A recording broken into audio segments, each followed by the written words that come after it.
અમદાવાદમાં bank of બરોડામાં 8,70,00,000 રૂપિયાની ચોરી કરનાર હવે પોલીસના સકંજામાં છે। જ્યાં અમદાવાદમાં કાલુપુર બેંક ઓફ બરોડામાં થયેલી 8.70 કરોડની ચોરીના કેસમાં પોલીસે મુખ્ય આરોપીને ઝડપી લીધો છે। બેંકના જ કર્મચારી હર્ષિત કડિયારને કોન્ટ્રાક્ટર પિતા પુત્ર સાથે મળીને આ કરોડોની ચોરીને અંજામ આપ્યો હોવાનો ખુલાસો થયો।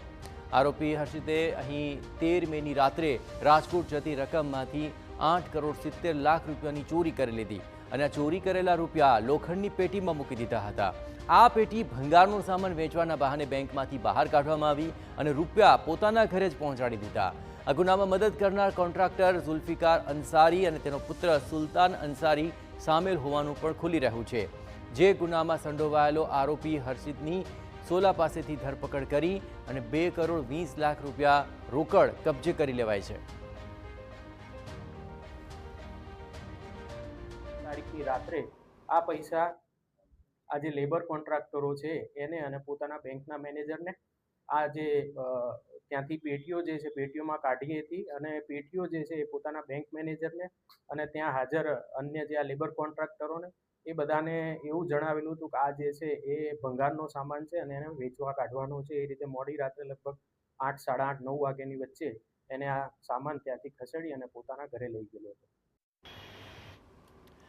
ગુનાની ફરિયાદ નોંધાય એ પહેલા તો હર્ષિત રજા પર ઉતરી ગયો અને ફોન પણ બંધ કર્યો અને ફરાર થઈ ગયો। તપાસમાં સામે આવ્યું કે ચોરીની રકમમાંથી આરોપીએ એક મકાન અને દુકાન પણ ખરીદી લીધી હતી।